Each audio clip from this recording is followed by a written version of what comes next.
moments this morning, and I'm going to make some Mother's Day cards for my girlfriends. This is one of the designs. Now, I haven't done this in a super long time, and that is watercolor on a card. So I'm excited about this. I kind of came up with some ideas, so I'm going to get started because sometimes this takes a little bit longer. This is just cardstock that I got at Michael's. It's 90-pound weight, and what I like about this is it doesn't have a lot of texture to it. I think I need to change my blade in my paper cutter because I noticed a little bit of fuzzies there in the end. This is actually 3 1/4 by 4 1/4, and then I did a layer of some green coordinations paper at 5 1/4 by 4, and then this is an A2 size card. Are you looking at this card base going, wow, Kim, that's really bright? Yeah, that's exactly why I'm doing it, because it looks so good with all the inks I'm doing. So it's a regular A2 size card. Now, this is the coordinations paper. Yes, this is a scrap, can you tell? It's handy dandy scrap. I went ahead and I put it through my Bold Daisy Doris embossing folder. Something about these embossing folders I absolutely love. They emboss so deeply. So let's go ahead, and this is a little fingernail thing, you know, like that. I'm just going to use that. There's a rough end right here, and I'm not going to be concerned about doing the inside. Just the edges, because that's all you're going to see. Look at how well that works. I do have a Tim Holtz sander, but I thought I'd share this with you guys too, this technique as well. Alright, making sure I'm getting it on the edges, because that's the part you're going to see. Okay, let's set this aside and we'll go ahead and do our stamping and our painting. For watercolor paper, I use StazOn. This is jet black, and if you buy the StazOn, don't throw this little plastic piece away. Your StazOn will dry out. Alright, let me grab an acrylic block here. This is a stamp set I bought at the Scrapbook Expo a little over a month ago in Anaheim. I love the rubber deck stamp sets. I think they're awesome stamps. So I'm recommending those. And let's go ahead and get started. Put the big one on first.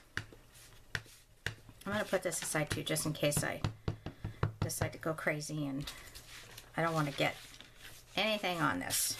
Get my little mini, I cut a craft mat in 4s just for this purpose. Comes in handy. Okay, so I'm going to do, the big guy about right here. And I'll go back and clean my stamps when I'm all done with the video. This one right here. And I'm okay with it overlapping. Not concerned about that.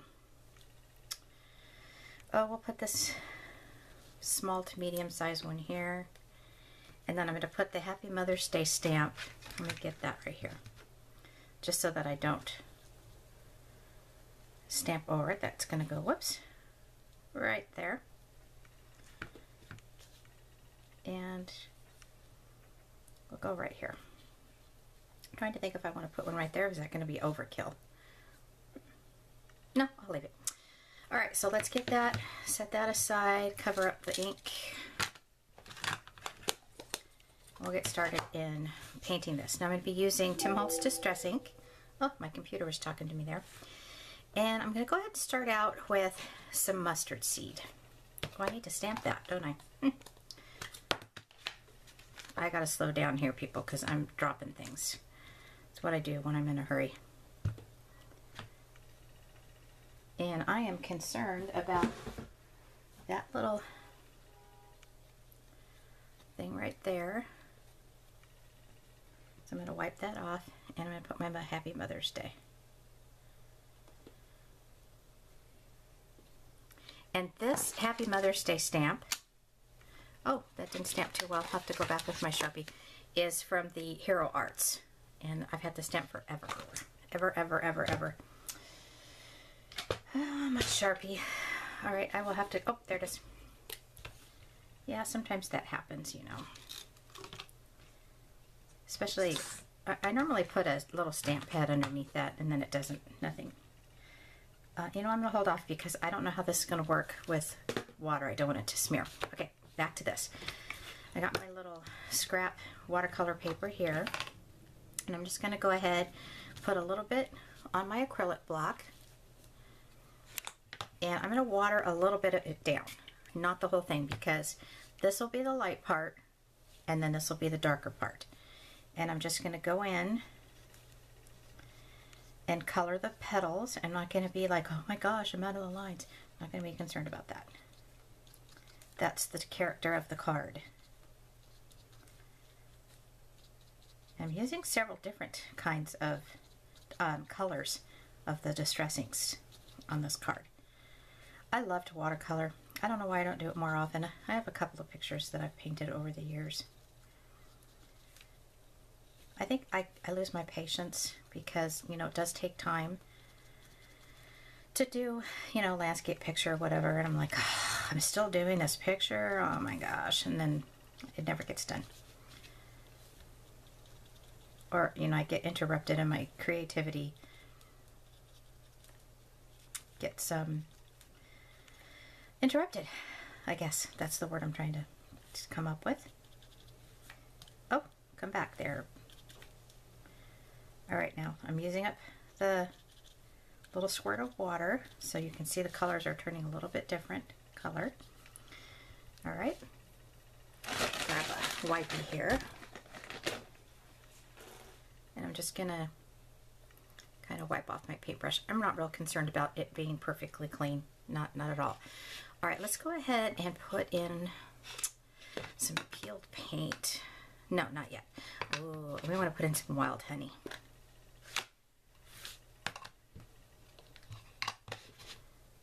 Yeah, a little bit of orange would be nice. I'm not going to wet that because my paintbrush is wet.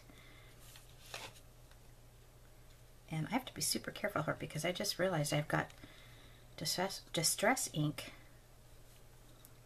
on the palm of my hand. Now, I'm covering up all of the white parts of the petal that I did not cover. And because my brush is dry, it's leaving these really pretty brush strokes.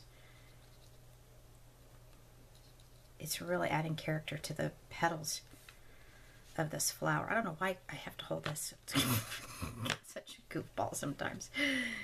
Complicating things for myself.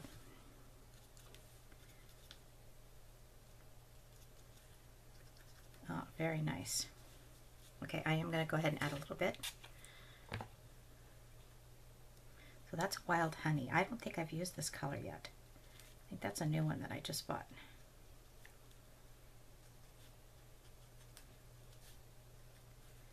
Yeah, that's really, really nice. Now, when I went to a scrapbooking retreat just not too long ago, and I noticed on this one lady's layout, she had used black, a black pen, but it was raised. And so I went over and was talking to her about that.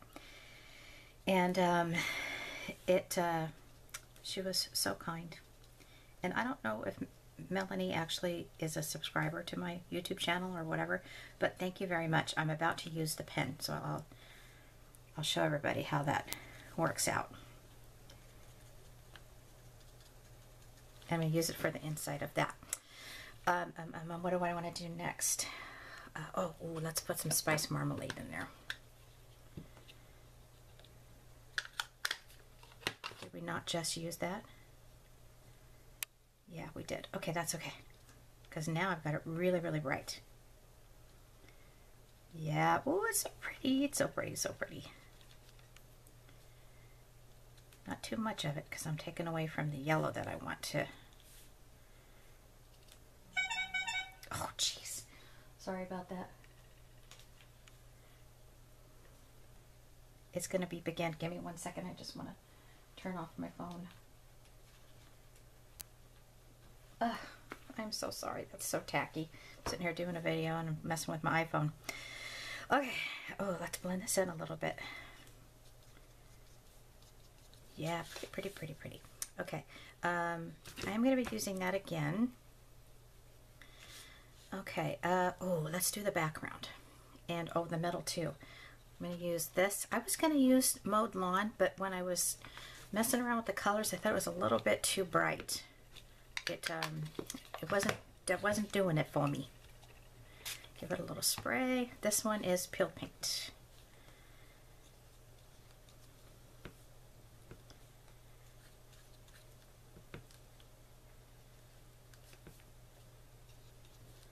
Good. Now, for this, I'm also going to want to wet this down really, really well. Now, I've also seen card makers, crafters use a craft mat for their distress inks, you know, to wet them and stuff. I just happen to be using an acrylic block. Now I'm going to go in and paint the background.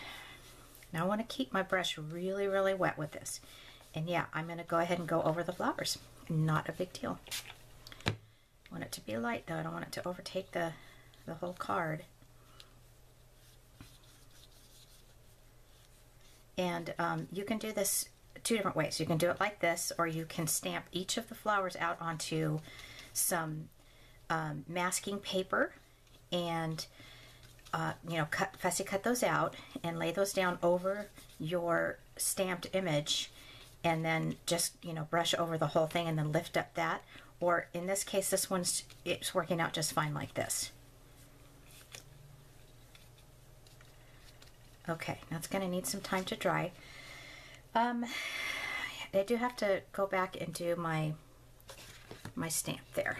All right, let's put all these away because I kind of feel like I'm suffocating here with all these inks all over the place.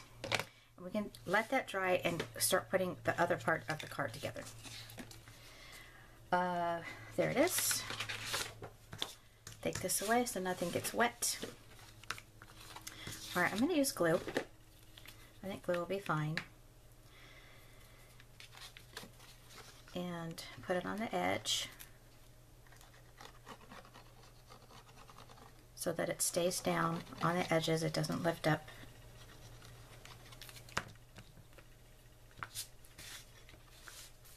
Look at that contrast. Is that gorgeous? With that bright orange goldish color.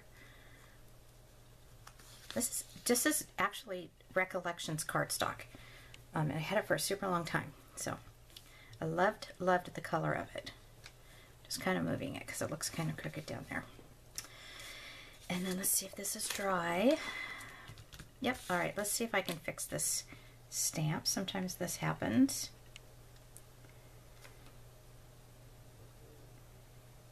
I don't know, my hand is pretty steady today.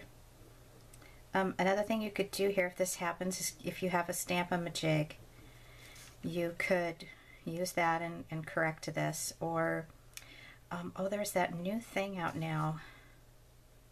It's called a Misty. That would have worked for this as well. I'm thinking about getting one. I don't do a lot of stamping. And, okay, don't laugh because I'm about to tell you something funny. Well, it's funny to me. This is a no-buy month for me. No-buy May, I'm calling it. I'm done. I cannot buy anything in the month of May. I got to see if I have any discipline in doing that.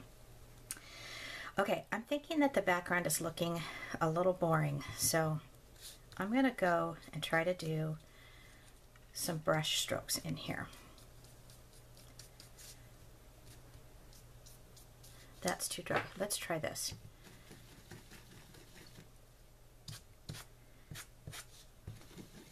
This is a completely dry brush. I should have put my little craft mat down there. Ah, yes, much better. It's all preference. You know, if you want it smooth, you can have it smooth. If you want to put some brush strokes in there, you can put some brush strokes in there. All right, very nice. Now I'm looking at this thinking, yawn. Oh, I know what I'm missing. I'm missing my gel. It's called Glaze Pen. And it looks like it's, I don't know, Glaze Pen, we're going to call it. If you guys want to know more information about this pen, leave a comment and I'll look it up and see, you know, where you can buy it and stuff. So actually the way this works is you put your first, I'm going to call it layer, down, and then you let it dry for a couple minutes, and then you go back and you put another layer on and then it looks raised. Another thing you can do if you don't have this kind of pen is you could put stickles on here if you want. This card reminds me of my childhood. I grew up on kind of a small, I guess you could call it a farm, where we had a vegetable garden and animals, farm animals and stuff, and we used to grow sunflowers, big sunflowers, and take the seeds and soak them in salt water and bake them. Okay, looking at this thinking I need something around the edges. Wonder, oh, I know what I want to do. Look at this, I'm just throwing stuff together here. Black soot. Thinking black soot. Well, I want to have black on the edges, but I don't want to put a black layer on. So let's get the little finger dauber. I think this will just finish things off a little bit. I'm not going right on the edges. You can see I'm kind of going in like this. My watercolor paper is almost dry, so I can go ahead and put the glue on it, and it'll stay down. I think I mentioned, I don't remember, that I intentionally cut this quite a bit smaller so that I didn't lose the embossing of the daisies. Oh yeah, that's better. Now, because the inside of this card is that orangey color, I'll put a piece of white paper in there so I can write my little message to my girlfriend. That might ooze out there, so let's try and put that in. Right on the edges, especially with watercolor paper. I don't know if adhesive would work well with this, you know, like the ATG or something. Oh, score tape would work though. Score tape's the almighty score tape. All right. Now look at that contrast and of the green and the orange, and then having that orange background just bring out those flowers. Just love it. Anyway, well, that's a Mother's Day card for one of my girlfriends. Thanks so much for watching.